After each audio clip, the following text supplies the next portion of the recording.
Electrocast. Our highest potential lies within our light, not our shadow. Yes, there is always a gift to be unwrapped when we work with our shadow, and therefore it gives birth to a higher potential. But if we want to work with our shadows, then we need to embrace them with our light. We have to open and lift our vibration to at least the fifth dimension, where we can sit in compassion for oneself, to a point where we can at least sit and, like a parent would, hold the child. Welcome to the Cosmic Love Antenna Podcast. This podcast is meant to encourage you to connect within so you can share your light with the world. And now, here's your host, Harrison Ma. Welcome, beautiful beings, to another episode of the Cosmic Love Antenna. This is your weekly installment of your inner connection to your outer expression, where I, your host, Harrison, here with the beautiful guests that I get to have a cosmic dance with, set the intention of pulling back the layers, restricting health, alignment, and love. And today's episode is an exciting one, and I can't wait to introduce my guest to you in 2 seconds. But just as we get started, set the foundations here. If you're new to the show, welcome. I feel you. We feel you in this space. I'm honored that you're listening to this show. Remember, if you're a new guest or you're a returning listener, ways that you can support this episode today, give us a bit of love for the love that we're giving out, is just share this episode. If you get some value from me or the beautiful guest who I'm going to introduce in a second, share it with a friend, family member, a lover that you feel can get the same amount of insight and deep diving. Same with Apple and Spotify. If you get some insights, go over to Apple and leave it for us. Let us know what you got out of this deep dive conversation today. With all that said, I am so honored, so excited, so grateful to introduce this beautiful woman that I'll get to have a chat with today. Jo Rushton is a holistic health and energy therapist. She's a teacher. She's an author. She's a spiritual guide. She is a part of the Czech family and tribe, much like myself.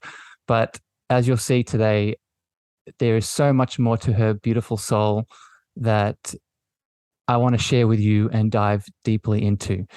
And today together, we're going to talk about what it means to walk the spiritual path, what we have wrong about shadow work, opening up your beautiful divine channel, working with guides and ascended masters, what the ascension process really is, and so much more.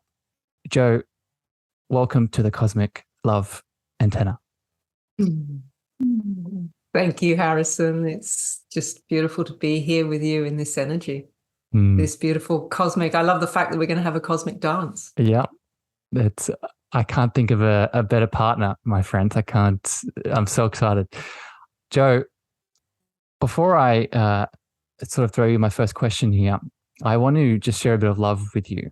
Well, we're going to share a lot of love today, but this is sort of top of my heart. And I think you know this, but I just want to say it. We all walk a hero's journey in this path that we take as a spiritual being having a human experience. And a part of the hero's journey is, as you well know, is finding the mentor to come in to help you on that journey, right? When you hit a pain or a challenge and you want to go deeper into yourself. And you have been that mentor for me, not once, but twice. And I'm really honored. I'm really grateful for the soul that you are, the loving human that you are. And I just wanted to start this episode by sharing some gratitude and some love. Thank you for shining your light so bright so I could find mine. Thank you. Thank you for that beautiful acknowledgement. And it's an honor to be able to assist and mentor whenever that is an opportunity. That's what we're all here doing, supporting each other to embrace our light, to really see it, feel it, know it, and understand it. And that's why I've titled this episode today, Jo, the Walking the Spiritual Path of Love. And I could not think of a better way to describe the work that you do in the world, the work that I aim to do in the world. And we're going to get into all the little parts of that today. So the first question I want to throw you, Joe, for all the people listening that are maybe new to your voice, haven't heard you before, I like diving a little bit into your background. And a mentor that we both share, Mr. Paul Chek, talks a lot about the pain teacher. And I'd be interested to know, Joe, just so people can get a little bit of your history, what comes to your heart, your mind, when I ask you the question, what do you think is, I know you've probably had multiple, but what is the pain teacher or the top one or two pain teachers that have allowed you to be the light that you are here in this moment? Well, when I look at the more challenging initiations that I've had in my life, I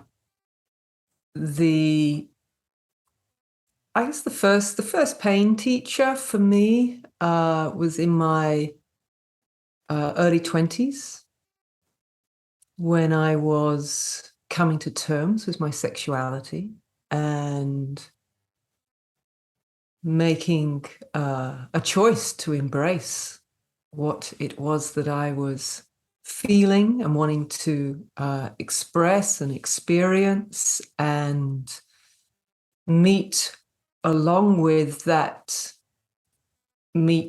all the parts of me that had either been conditioned or programmed to tell me that, what I wanted and what I wanted to experience was either wrong, sinful, or, in fact, I always remember, I think it was my dad that even said to me, you are choosing a very difficult path. And in hindsight, I look back and I go, I don't know that any path is easy. Any path that you're choosing to really embrace and walk a spiritual path. Initiations are exactly that. They are initiations of learning and growth, and none of that comes without the growing pains. None of that comes without discomfort. So I think that my first pain teacher was the teacher that really taught me the importance of being honest with myself. And of course, for the first 3 years that I was really in the closet for, the pain and suffering that created through, choosing to hide out of fear.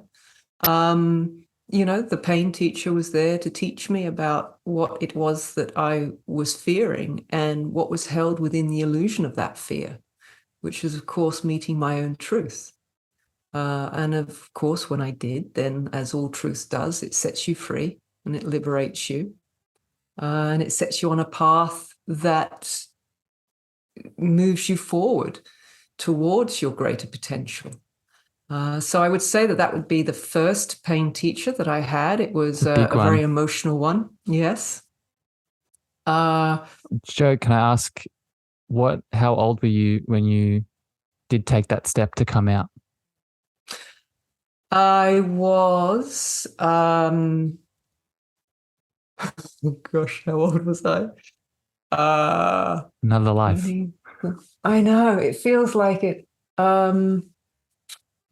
I reckon I was 26, 20, 25, because I came out to Australia when I was 26.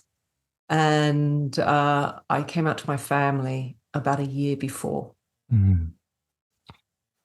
Can I ask, and you're alluding to it a lot in what you're sharing. So first of all, thank you for sharing that story, my friend. I've heard you share it before in other shows, but I'm honored that you shared it with me in this space. Can I ask a question? When you did sort of acknowledge that piece of yourself at 26 and you stepped into that, did it come with any other light aspects? Obviously, you're accepting your sexual identity, but did it unlock anything else? Courage, bravery, vulnerability, a congruence within myself, a courage and a bravery that allowed me then to face other challenges in my life. That was a fairly big one to meet early on. And I believe it gave me the impetus, the catalyst to really feel, well, if I can move through this challenge, then, that felt pretty big in all areas of my life, because naturally it challenged me and my fears across all the different areas of my life. And the more I embraced myself and my choices and all parts of myself, the more courage, the more strength I had to, move forward in my life and meet the next initiations. The next big initiation would have been in my early 40s when, late 30s, 40s. And that metamorphosis that we go through when we are transitioning in careers and we're transitioning in our own consciousness, and we're having this, upgrade of consciousness, and we're wanting to manifest that new upgrade. And I had to meet that was an initiation of meeting a different side of my ego. And and that brought with it a lot of challenges around really letting go of what my ego believed I was here to do and to offer. And there's been years of surrendering to that. Thank you for sharing that, Jo. I think it's interesting in both those instances that you just described. And I'm noticing this in myself at the moment. And it's something I'm constantly reminding myself and people that are in my world that I get the pleasure to teach and coach is we're not just healing for the sake of healing. We're not just moving through challenges and pains for the sake of doing that. That's obviously a part of it. But I think, and we're going to get to this a bit later when we talk about shadow work, but we often don't acknowledge the light, the different light aspects that are set free or brought into our awareness when we move through a challenge. Like it's so easy for us to focus in on what is the pain on the spiritual path, or what is the thing that is full of resistance. And in that act, we inadvertently ignore the beautiful light that's there, either helping us or the light that's been unlocked through the pain. Does that resonate? Yes. We, in most cases, are so much more familiar with our shadow aspects than we are our light aspects. And in most cases, of course, I guess it goes, hand in hand with joy. The phenomenon of joy and happiness is that it won't kill you. And so it offers you no danger. And so, we're hardwired as in the reptilian brain to be aware of danger, and to always be on alert for that which is a potential threat. And hence why we are so much more hardwired to looking for the problem, i.e. the shadow, and resonate to the density of that energy rather than the enlightenment of our light, because that holds no threat. Yeah, we'll talk more about that in a second, because I can't wait to share a story that I know Jo finds really funny. But we'll hold that thought, Jo. We'll come back to that. A question I want to throw you now on top of that. Thank you for sharing a bit of your background and a bit of your pain teachers and the journey you've taken. Some of these questions that I want to throw you, Joe, I've asked these myself, and actually you've helped me in a lot of ways answer these for myself and come back to remembrances. And I want to activate that for the people listening now. So I guess the first one I want to throw your way, and you answered it a little bit. I'd love for you to dive a bit deeper. How would you define, or what does it mean to you, Joe, to walk the spiritual path? What does that look like in your day-to-day life? What it looks like now for me is to every day come into an acknowledgement of my spirit, of my light. To walk the spiritual path for me is to acknowledge the non-physical manifested self that is always impacting and influencing the manifested self. And so for me to walk a spiritual path, it's first of all to come into acknowledgement of my light, of that part of me that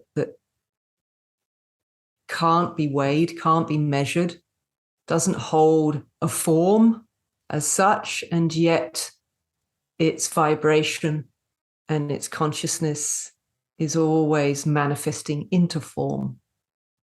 And to walk a spiritual path for me is to acknowledge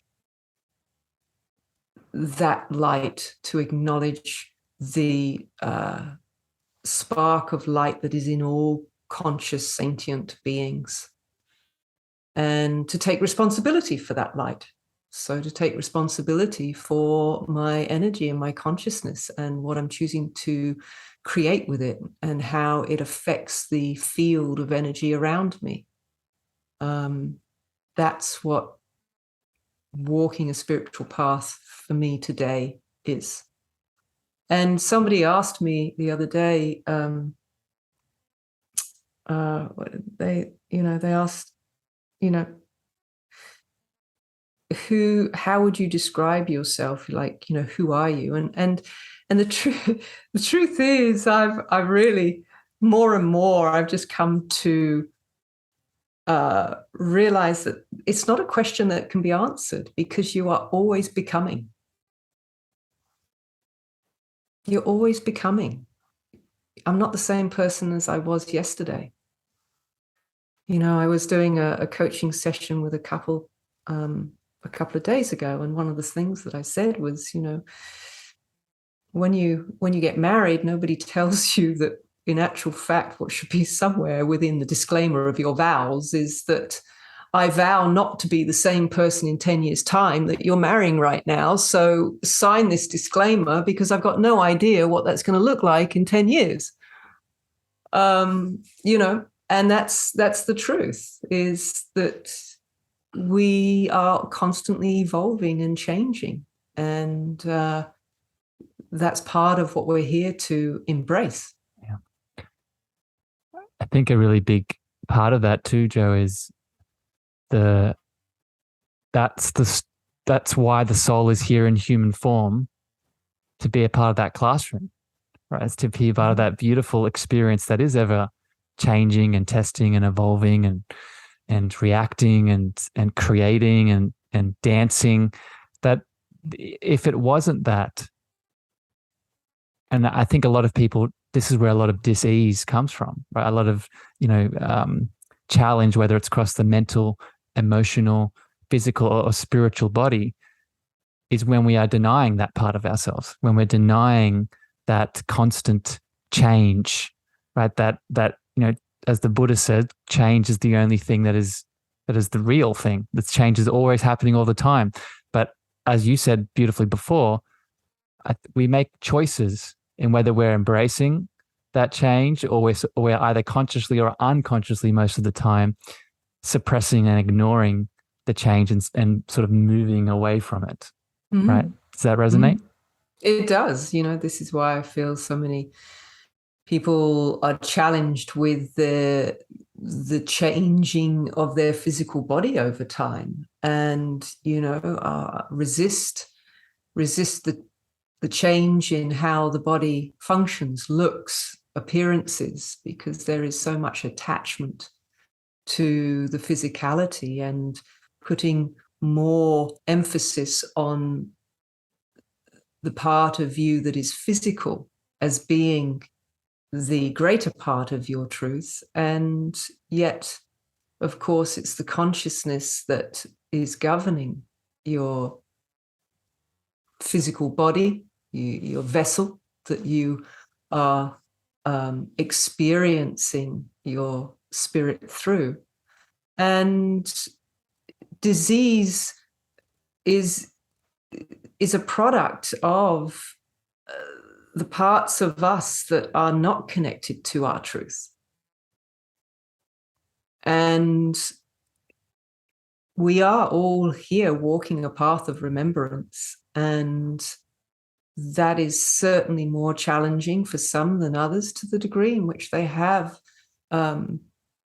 either, not everyone's born with faith. I don't believe that I was born with blind faith. And I've certainly met those that are and have been. I think and they do hold. Trauma is a big part of that too, right? Well, yes and no, because trauma, again, is the product of what you choose to create out of an experience.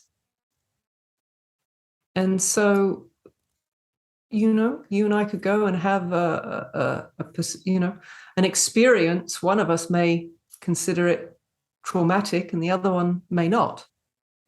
And that's down to the programming that we hold. It's the stories that we have, the belief systems that we're holding, and the energy that we're holding that decides to react accordingly. So, it's really important that part of what keeps people in the suffering of trauma is to believe that the trauma is the experience itself. Yeah. And it's not. The trauma is kept alive by the stories you've created and the consciousness you've created as a result of that experience. Yeah. And the emotion that might be being stored because of that same consciousness, right? And you continue to, trigger that emotion because you're continuing to play the same story.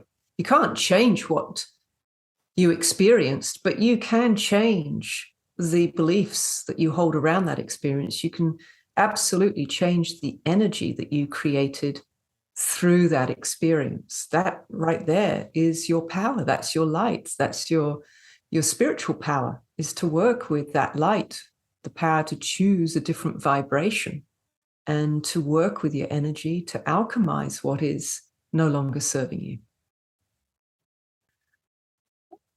I'm happy you took the words out of my mouth when you said that's the power that we all have, right? And speaking of powers, Joe, I want to ask you another question here now.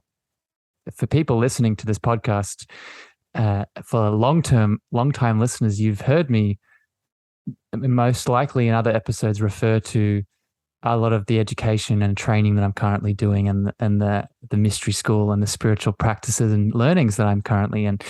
And this beautiful woman that you're hearing speak now is actually a big part of that teaching, one of the big mentors in the school that's helping me along my spiritual journey activate specifically a bit more of my spiritual gifts, my channeling and all the other things. So I'm wondering, Joe, if you can explain this a little bit now. And the question I really want to ask you is, along this spiritual path that we're taking, how do we now start to open ourselves up to the gifts and the abilities that come along it, right? Such as our channel, such as our clairsenses and our clairvoyance and our claircognizance. What would you advise people listening that are obviously on this path and they're either stealing these abilities starting to form, or they want to lean more into them? Well, I think the first step is to acknowledge your divine channel, to acknowledge your gifts. Again, what creates separation between our higher self-consciousness and our lower mind's consciousness is, again, our beliefs. Mm.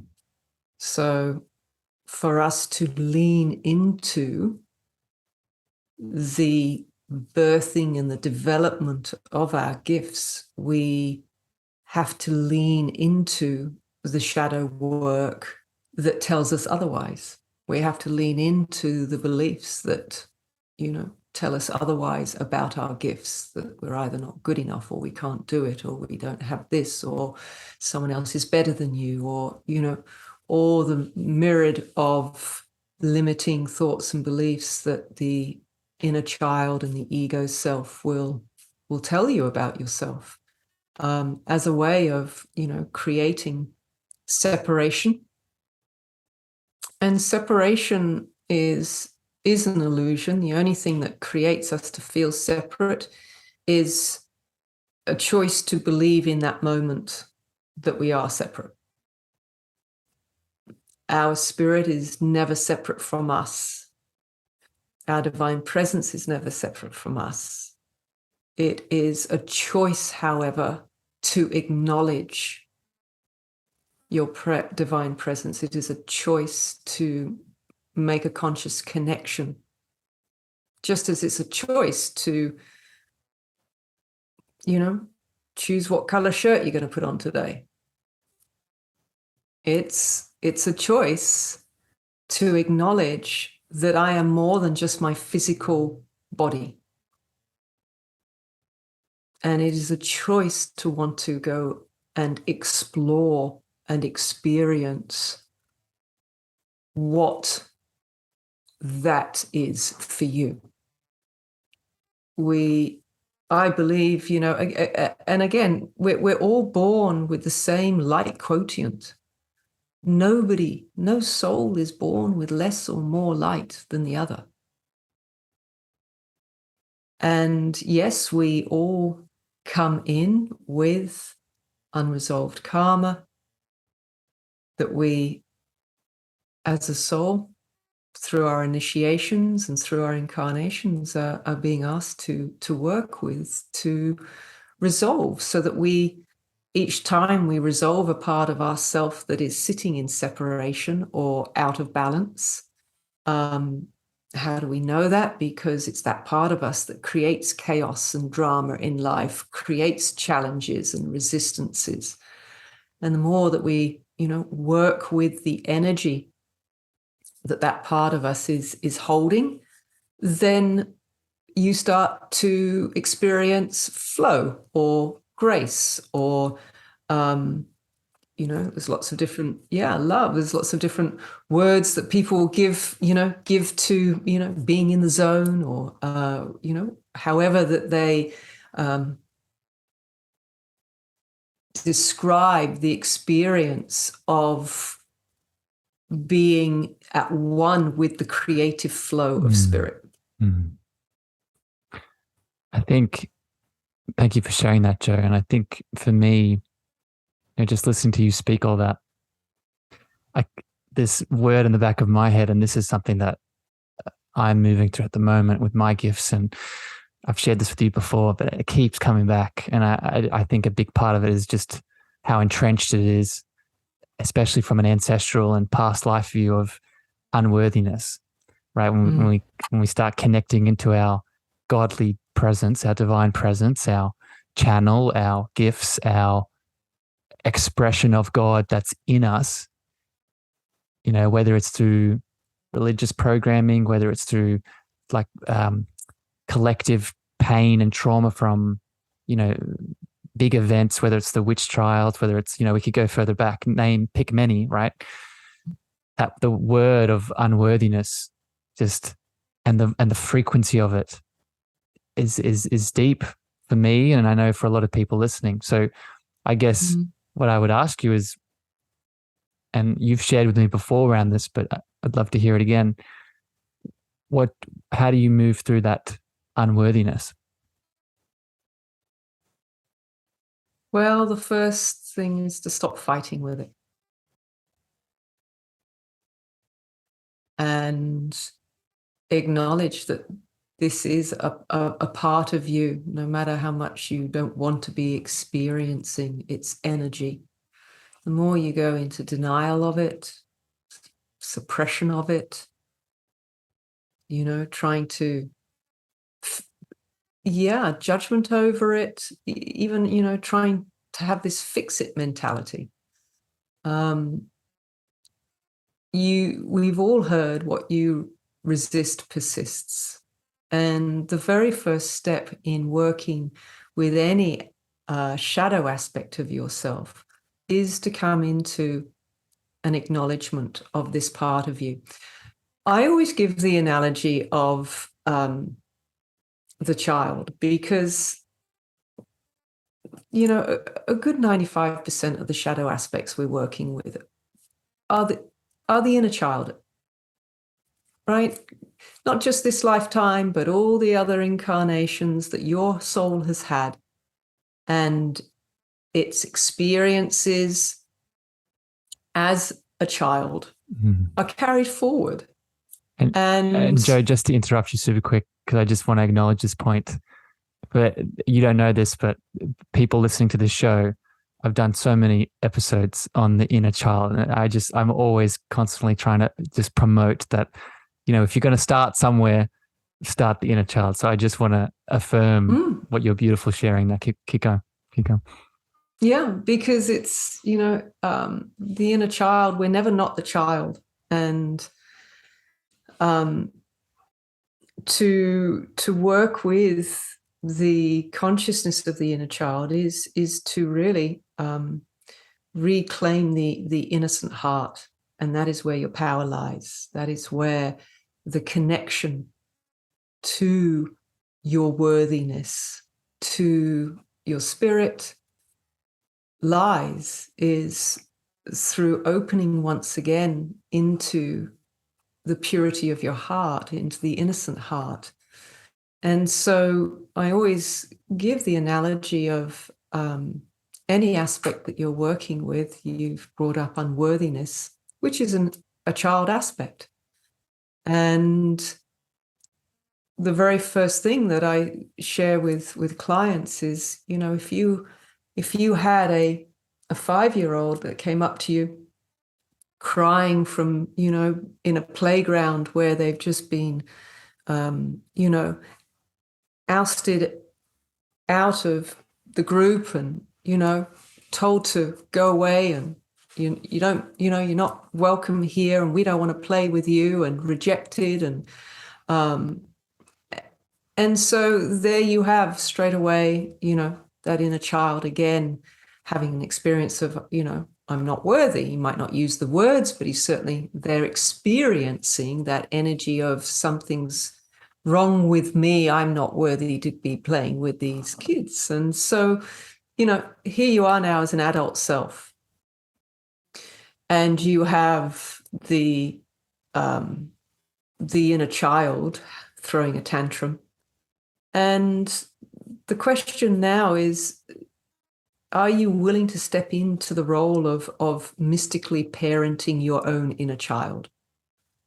And so if a child came to you in the analogy I've just given you, and you're the adult in the scenario, what are you going to do? Are you going to turn around and say, oh, well, go and grow up, stop being such a baby, go and find someone else to play with, in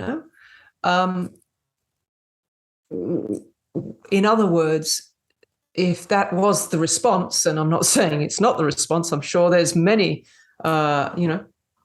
parents that would deem that an appropriate response. But what I'm asking you to do is consider, okay, well, what then does that create within that 5-year-old? Does that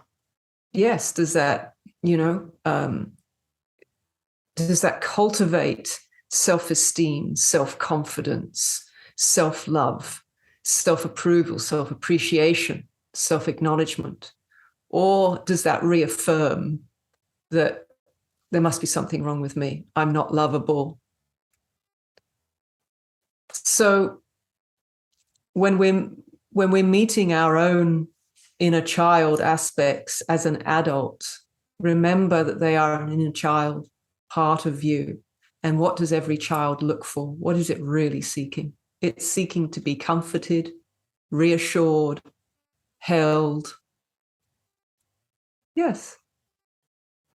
And unconditional love for, the vast majority of people is a concept that is so far out there that it's not actually something that they can connect with as a tangible tool to work with. And so we have to break that down. If I said to you, what do you think that part of you really is looking for? If it's a child looking for reassurance, then reassurance and comforting and words of comfort, so that child actually feels accepted and approved of for exactly who they are, just the way they are. Now, that's unconditional love. But often that word eludes people as to what does it look like? It's tangibility, Yeah.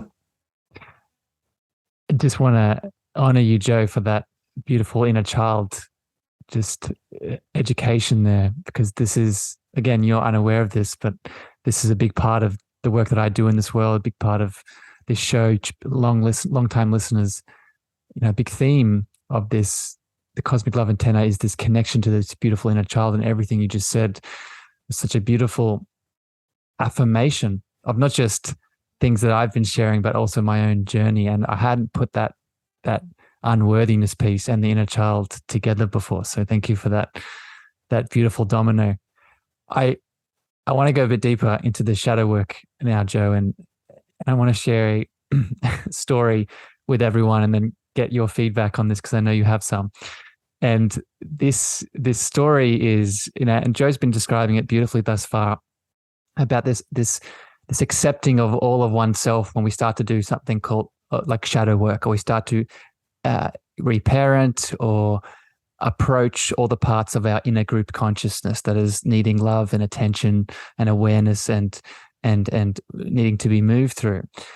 And very recently in the education that Jo has been guiding me through, I started setting out my days with an intention. And for people listening, if you've heard me speak about this before, an intention is very powerful, right? When we set an intention, we're putting our love into tension, right? We're putting our potential into tension. So do not underestimate the power of an intention. And my intention a couple of weeks ago now was for during the day to have my shadow aspects come up, to have all of my shadow aspects come up so I could meet them, love them, and do all the beautiful shadow work and things that we've just been talking about for the last 10, 15 minutes.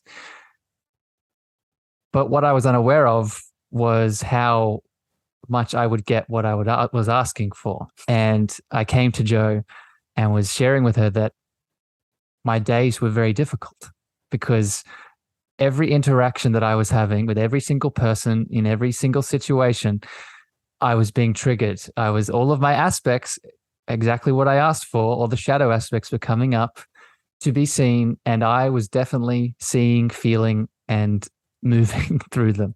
So I asked Jo, what do I do? How do I move through this?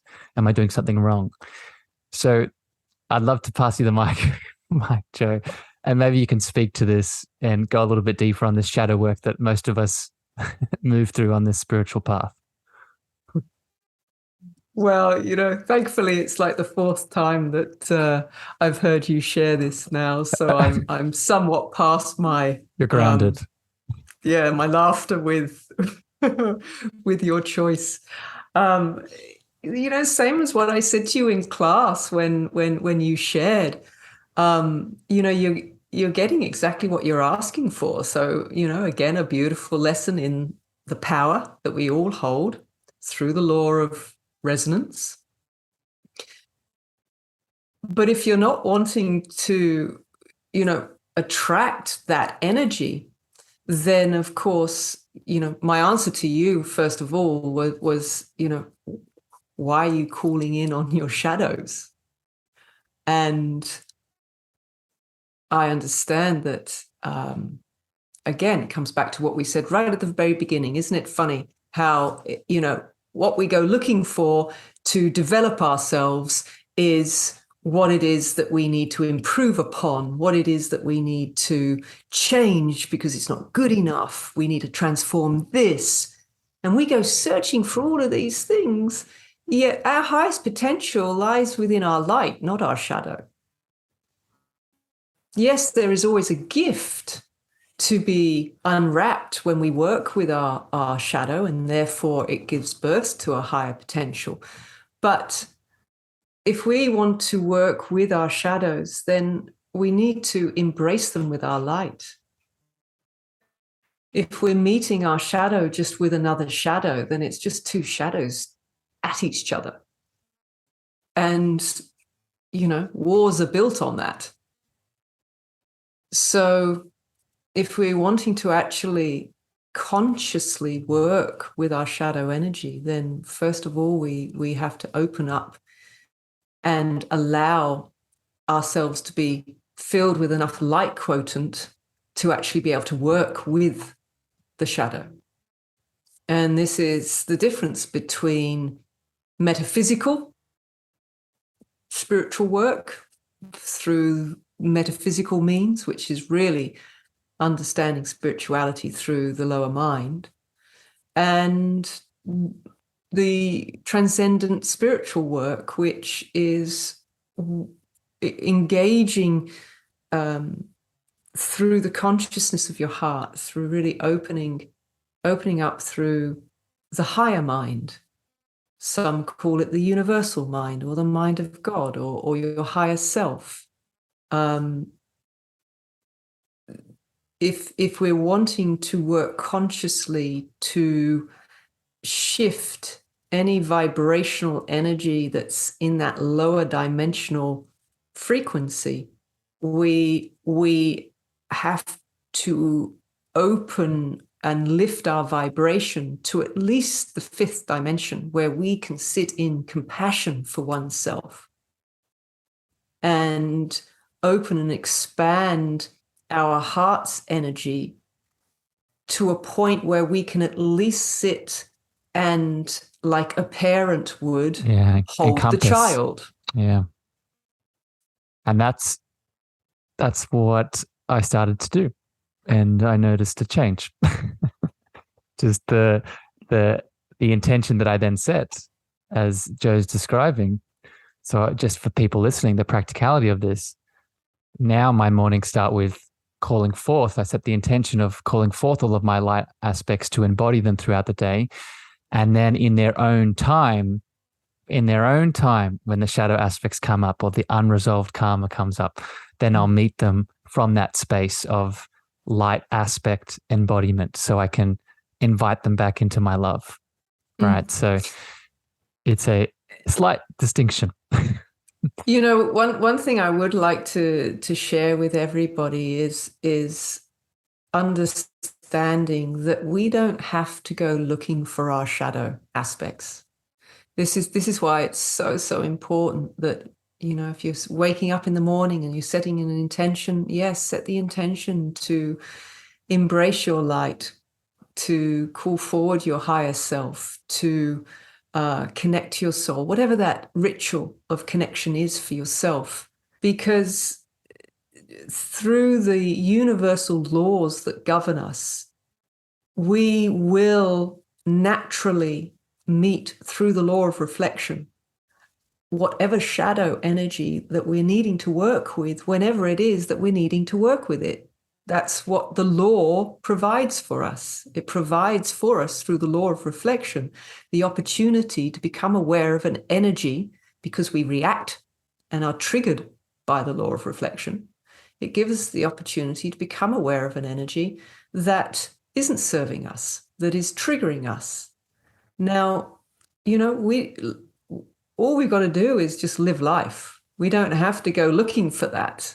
Just living life itself will provide that opportunity, as and when you're, you need it, and that you're ready to move through an initiation like that. In the meantime, continue to embrace your light. I think a big part of it, Joe, just to be totally transparent, and this is for everyone's sake, I think a big part of it is getting stuck in the superhero archetype, right? The for me, right, it was this need that I need to be doing all the things all the time, especially within the healing work. I'm doing my shadow work. I'm in this school. I need to open my channel, do all the things. So I need to be doing all the shadows. I need to make sure they're coming forth, because if I'm not doing it, I'm not moving on my spiritual path, and I'm not opening my channel and doing the things that I deserve to do. So, and I would just share with everyone, ask yourself, are you unconsciously falling into that archetype that I often find myself in when I'm in that boat? And you explaining that to me, really pulled me out of that. Oh, that's what I'm doing. That's what I'm doing right there. Mm. Joe, I'd love to throw another question here now. And this one is on my spiritual path that I've been on.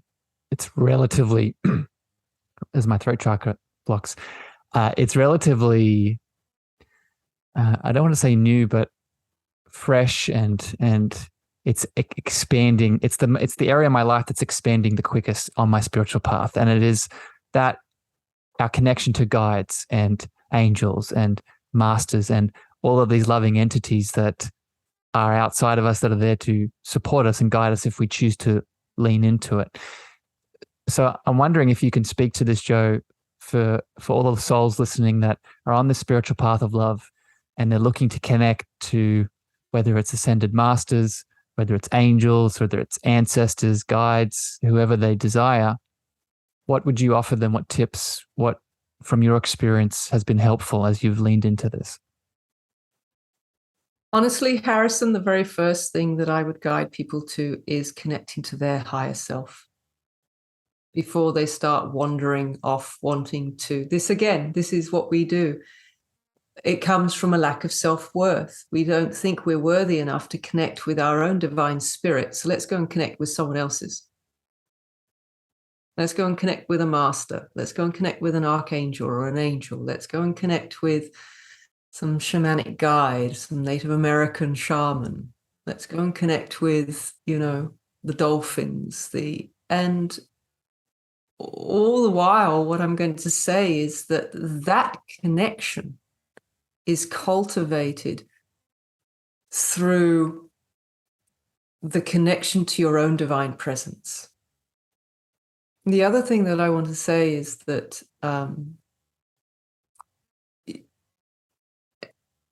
and I know what you mean, but it's so important when we become conscious of the words that we use. You mentioned before, guides, masters, enlightened beings outside of us. The truth is, they're not outside of us. We are connected to them through the web of light that connects all things. And to deepen that connection, strengthen that connection, it requires us to go deeply into our own heart's portal, inward, not outward. We need to travel and take our energy inwards through our heart portal to access our multidimensional nature and our multidimensional energy bodies that then give us the connection to higher realms of consciousness in whatever dimension that they may sit in. So if you're listening to this and you take anything from this chat today, I hope you take more than one thing, but if you take anything, it's that last sentence that Joe just shared. That's probably been the biggest, and that's saying a lot, Joe, but it's probably been the biggest realization I've had in your presence is that, and I've theoretically understood it in the past, but especially in this spiritual conversation, there's such a big difference between mentally understanding something and then embodying that truth. And what you just said about the inward journey being, reciprocated outwards, right? The deeper we go inside, it's contrasted to what is expressed outwards. it's just profound. It's just, and I'm still learning, still, moving through it myself. But that, it leads me perfectly into another question I want to ask you, Joe. I think it'd be good to add in here. How would you define the ascension process? Because you just talked about, connecting to higher dimensions. And I think it's very easy for us to hear that. And I know I often fall into this. When we think higher dimensions, we think these things that are stacked on to each other, right? So I'm connecting to my higher self. So I'm going up into a higher level. And then, so maybe explain this, Joe, from what you were just saying. Where does the ascension process come into this, and how is it linked to what you were just saying about the inwards journey? Well, first of all, let's just be clear that dimensions aren't other places. All dimensions reside here. The third dimension is within all other dimensions. So when we're talking about dimensions, we are really speaking to a vibrational shift. So as we experience a vibrational shift from what we might call the density of the third dimension, and we call it dense because we describe energy, thoughts, feelings, patterns of behavior that create us to feel limited in some way. And that's what we mean by dense.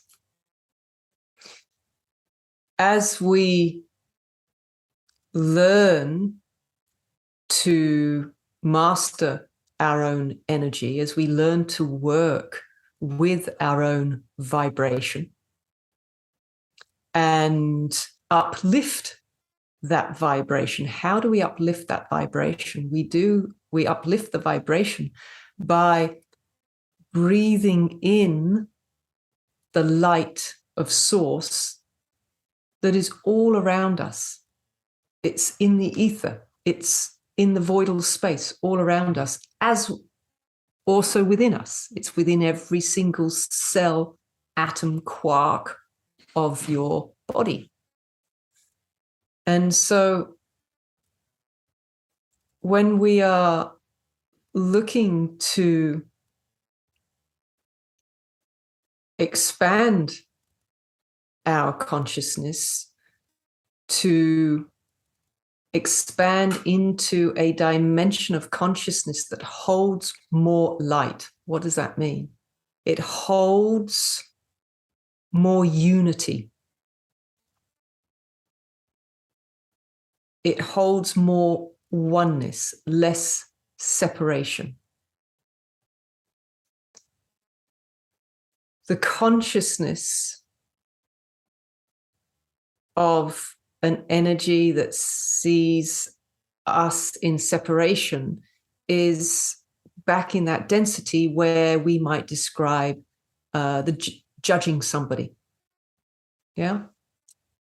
When we move into a higher vibration because we are making a conscious choice to open up our chakras, to open up our energy bodies, and receive the love, the light of source. When we do that,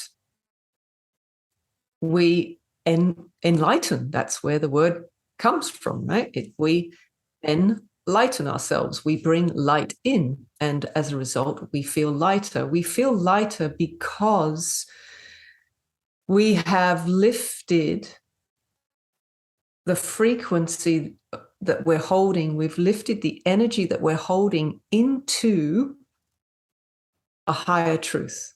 You can call it a higher truth or a deeper truth. And all truth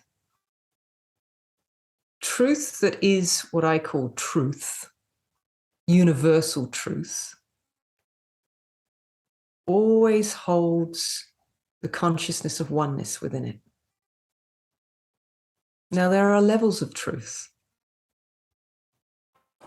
but the deeper the truth, the more unified that energy feels, and therefore the guidance, the wisdom that you receive when you open to receive through a fifth dimension of consciousness, or sixth, seventh, eighth, ninth, and beyond, you are receiving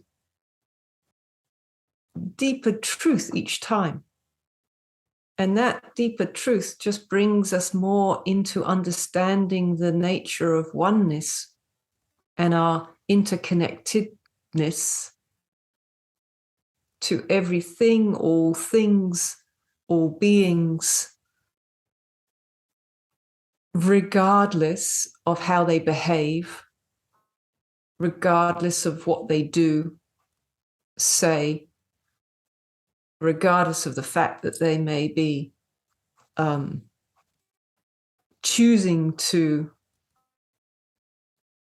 act and behave from a place of their ego. When your vibration is lifted, it allows you, it supports you to see that person beyond the limitations of their personality. And it allows you to Open your heart. Yes, open your heart and see their light.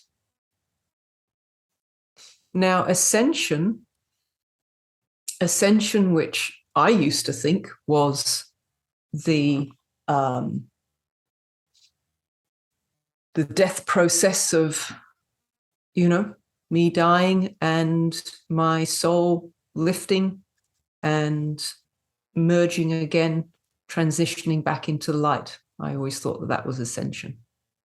What I've since learned from the masters is that the ascension process is so much more than that. The ascension process itself isn't just the unification of you as a soul extension, unifying with the light. The ascension process is actually all the soul extensions of your soul unifying. It is then all the souls within your monadic group unifying. It's then all of your monads of your divine presence unifying. Now, it's a huge concept, and not something that your mind and intellect will ever be able to comprehend. So please don't try to. It's not an intellectual pursuit. It's really an understanding that the process of ascension is the unification of all parts of your consciousness through all time, space, and dimension, through all groups that you work with. So thank you for that, Jo. There's a lot in there, and I want people listening to that. So I want to pull out a couple of things that you said, because I want to give a little bit of context here for everyone listening. I want to go back to what you said before about the enlightening piece, and that enlightening the moment. I think a big part in my experience, and I think a lot of people get lost in this too, is we see that enlightenment is we think and feel it's a destination. But what you were saying, and what I've come to realize in my own journey, is that enlightening of it's a moment by moment choice that we can make, right? And that's powerful, right? Because that, I know for me, and maybe people listening can resonate with this, that releases just so much expectation, so much pressure, so much, I need to get to this spot. No, you just need to be here in this moment and make that choice from love rather than from separation or fear or, unresolved karma. I also really enjoy and you've shared with me with this, you've shared this with me in the past too, the frequency shifting. An analogy we can use is like a radio, right? We're not going to different, linear layers, but we're shifting frequencies here in this same spot. Right. So now not only are we enlightening situations by the choice that we're making, we're also switching frequencies based off those choices and expanding outwards and inwards. Another analogy that you've used, like a jellyfish, right? So I think just as, people listening to your beautiful explanation there, those images that you've shared with me in the past, they really help with that beautiful journey. And Joe referred to the masters. Can you quickly describe, Joe, and then we'll jump to another question here. Who do you mean by the masters, just so people understand? So through the sacred mystery schools that I've chosen to explore and learn through, which is with a lot of my early work was with a channel called Kuala Samara Phoenix. And then a little later, for the last 15 years, I've been working with Inasa Mabu Ishtar. And both of these teachers are embodied channels of ascended masters. Ascended masters are enlightened beings. Some of them have walked the earth many, many incarnations and come into self-mastery of this realm of matter. And so that they have mastered their light in the form of matter. And as a result, they have come into full enlightenment and chosen to reside in enlightened realms in a higher dimension of consciousness and be in service to humanity through those realms by offering them their teachings of their own gifts, their own mastery. And those teachings are deeply profound teachings that help us to enlighten our consciousness, help us to connect to our light, to our spirit, help us to understand the nature of our being, which is part of the path of remembrance, and how to be a master manipulator of energy. Now, some people might think that the word manipulator, has a negative connotation, but in truth, that's exactly what we're doing. Every time we're shape-shifting from one dimension to another, we're manipulating the vibration of the energy that we're holding to shift our consciousness. And I think then co-create with the universe, right? That I think that shifting of consciousness helps us then express our creation through our soul with everything around us too, right? Yes, and I think it's also a really important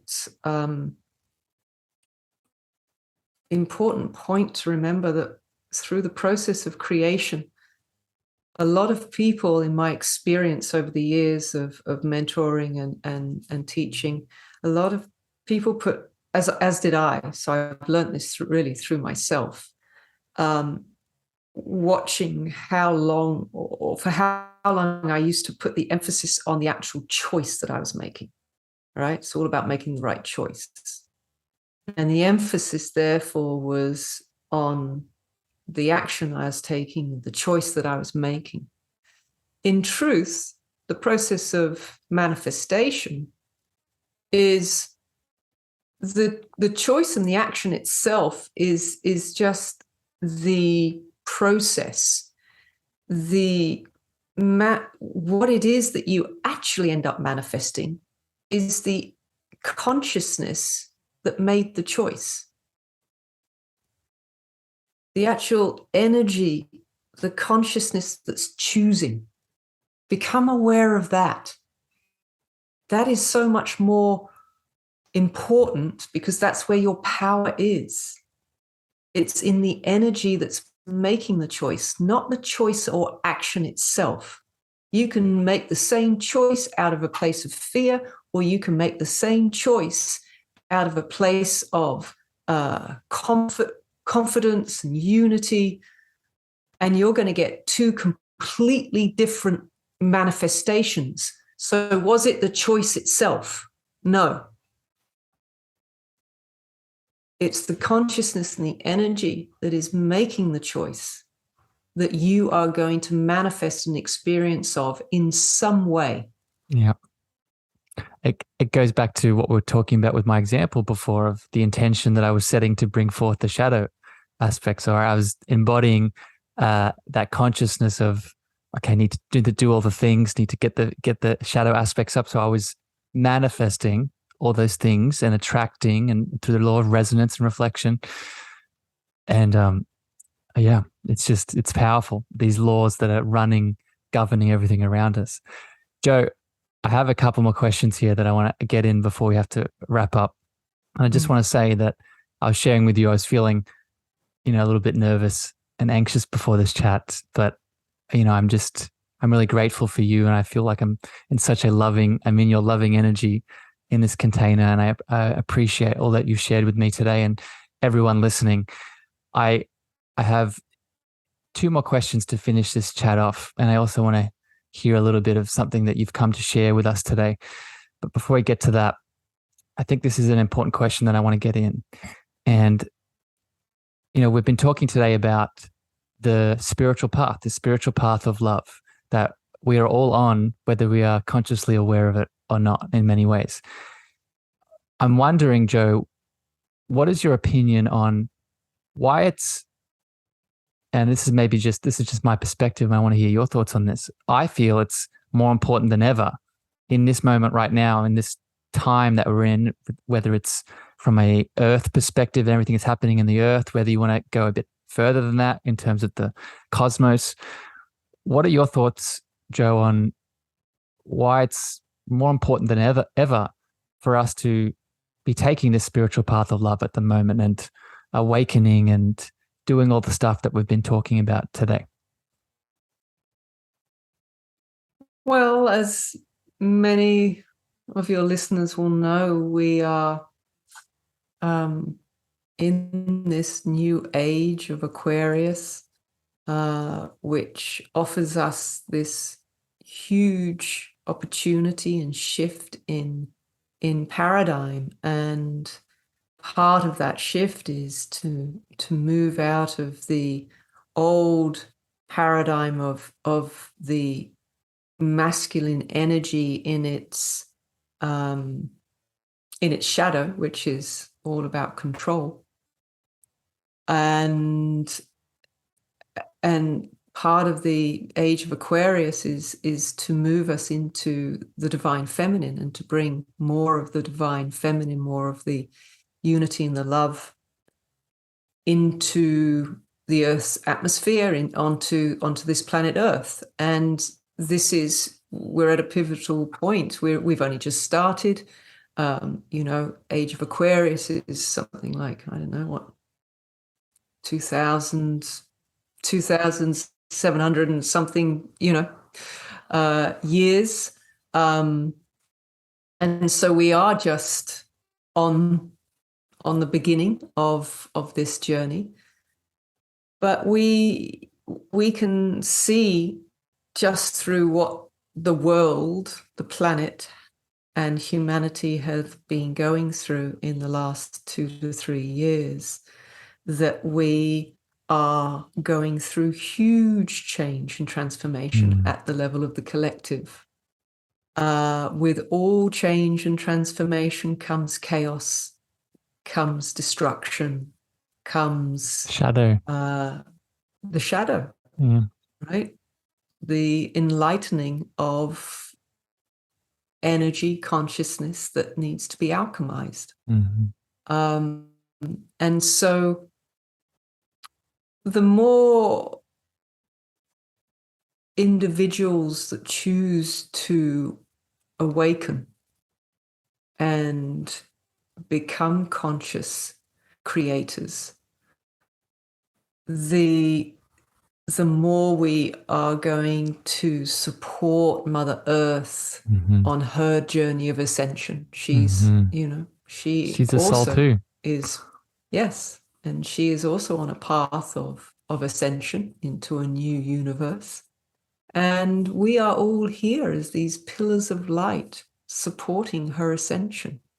And, the sooner we can all start to wake up to become a bit more conscious as to why we're here and what the purpose of us being here is as spiritual beings of light that are supporting the evolution and growth, expansion of Mother Earth, the more unity, the more harmony, the more peace we're going to bring. And, that takes each and every one of us to choose it. It's not going to happen by itself.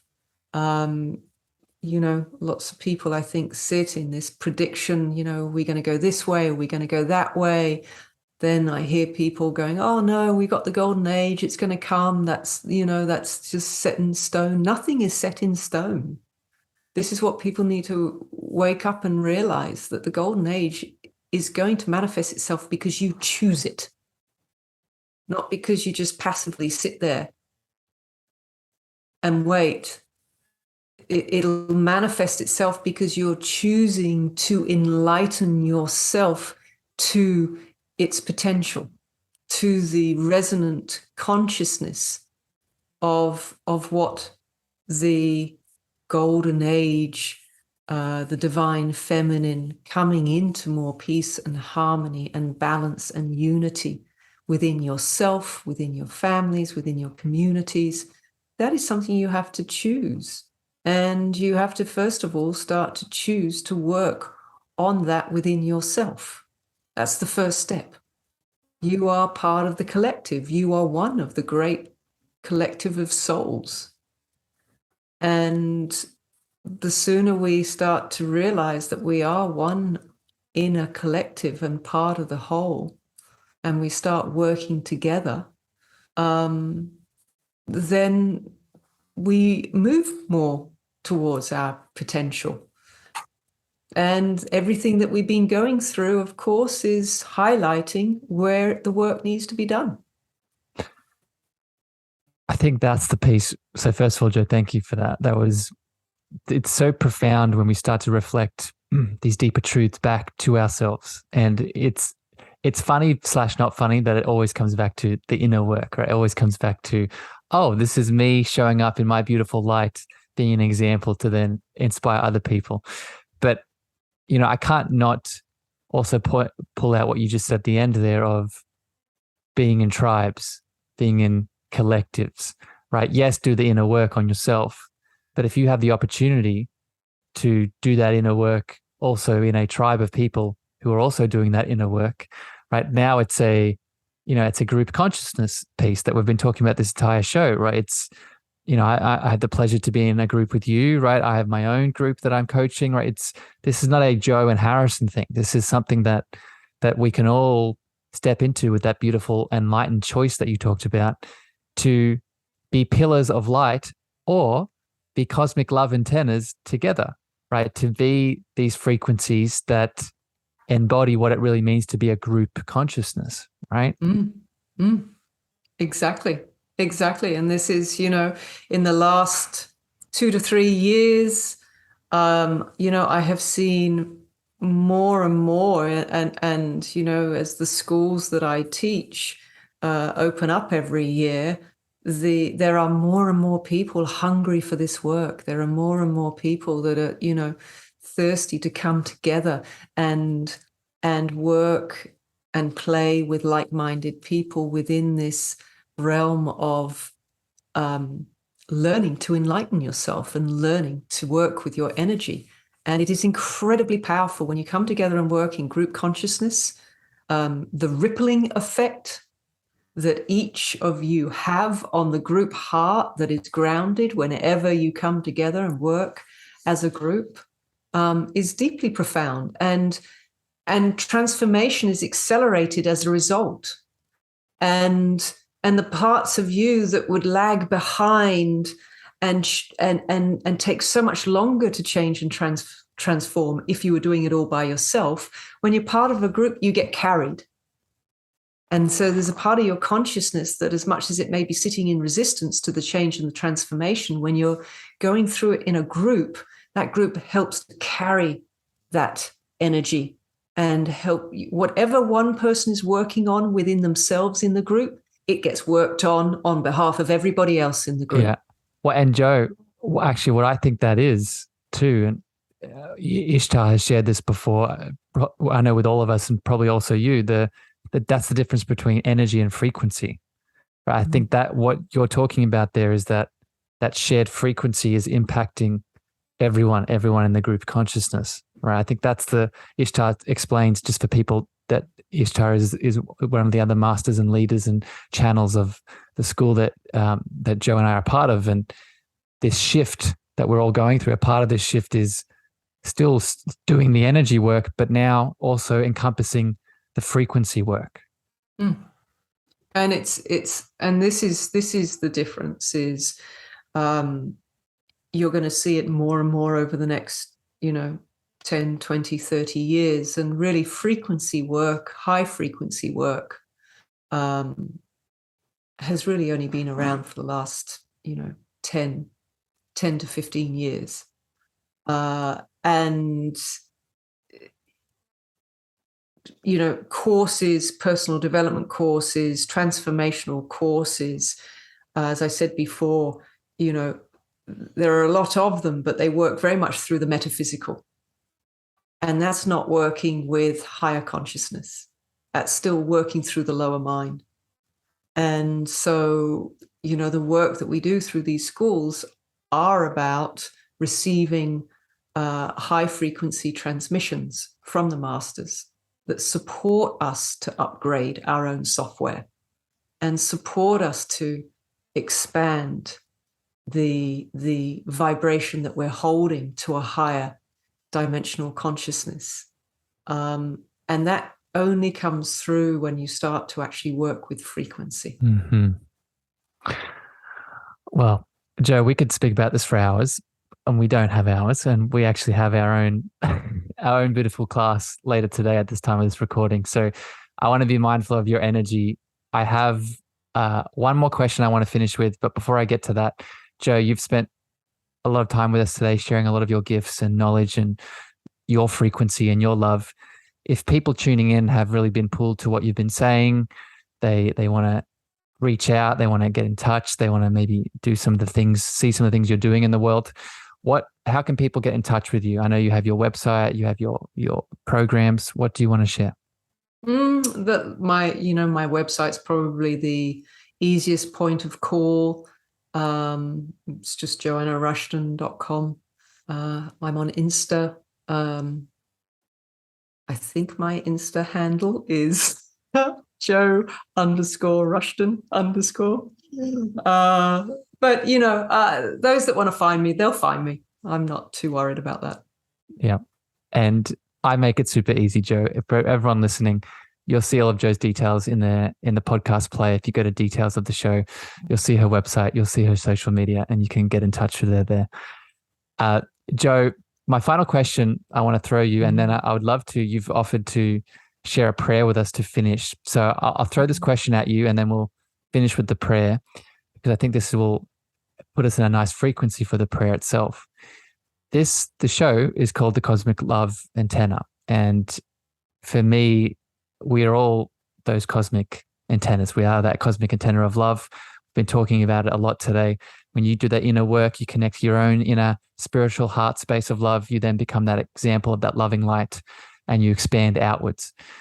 I'm wondering though, Joe, how do you define that love word personally?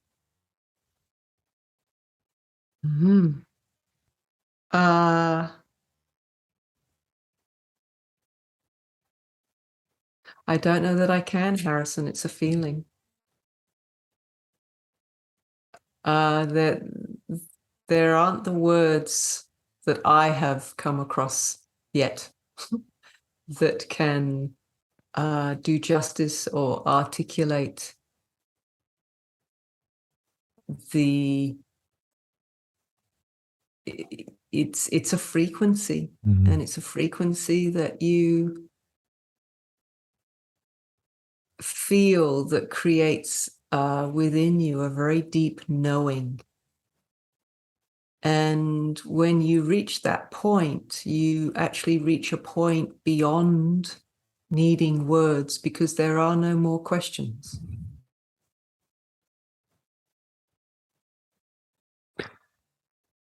Not a surprising answer, my friend. That was a very beautiful Joe way of explaining that, and I could not agree more, my friend. Thank you for sharing your feeling on the love.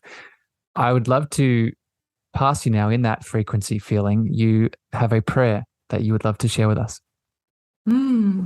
I would, and I'll invite your listeners just to close their eyes while they receive this prayer, which actually I didn't realize when I was guided to share it with you. You've been speaking about the path of love, and this prayer is actually from the path of love, which is the second year in the Master's Way course that we teach. So this prayer is called the Petals of the Heart Prayer.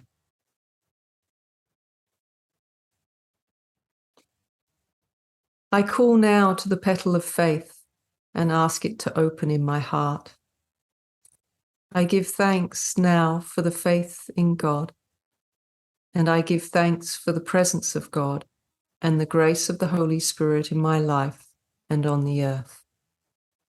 I call now to the petal of surrender in my heart, and I ask for it to open now. I accept and embrace God's will, and I let go of my own will. I ask now for my eyes to open so that I may see. I ask now for my ears to open that I may hear.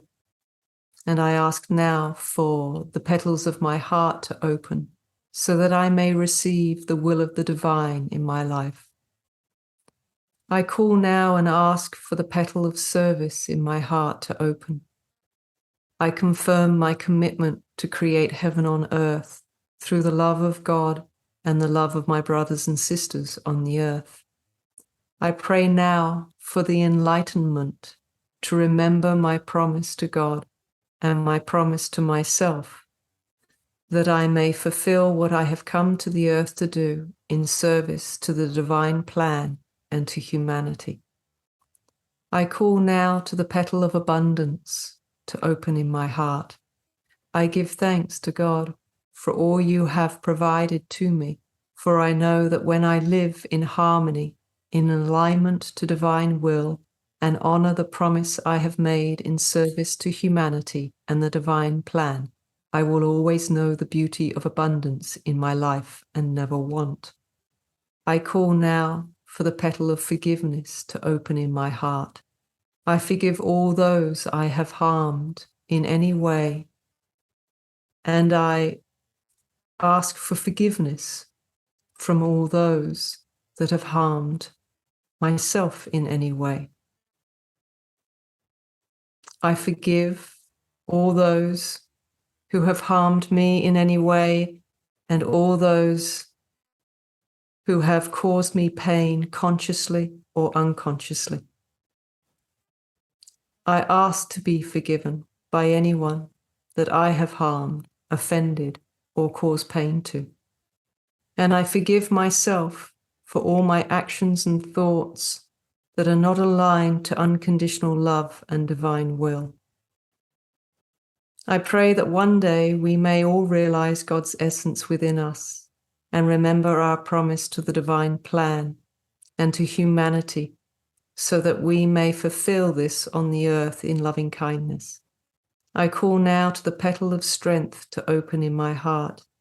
I ask for the strength, the wisdom, and the knowledge to remain focused upon my path and to release all attachments, expectations, and beliefs that keep me separate from God consciousness within myself and the unconditional love of all things.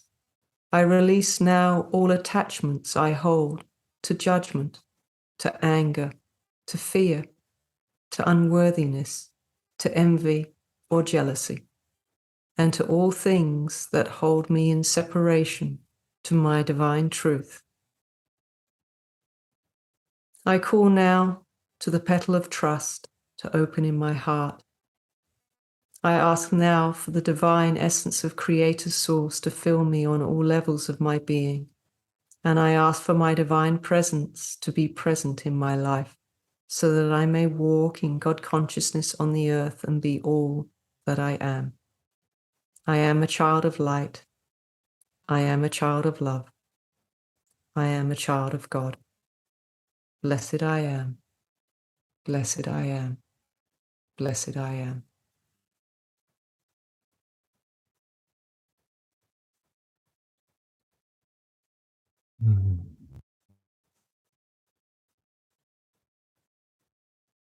What a lovely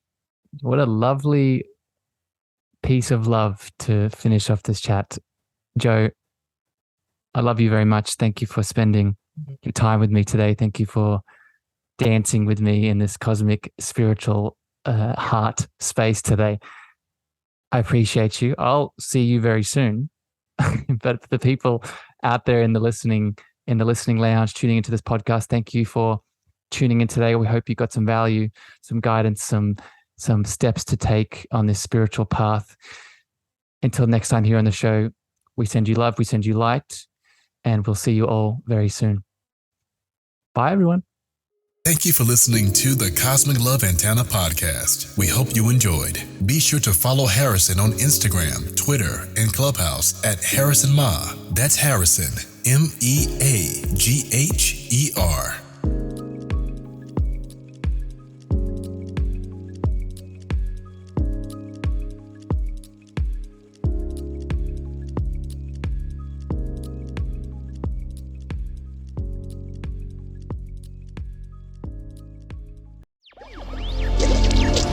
Electricast.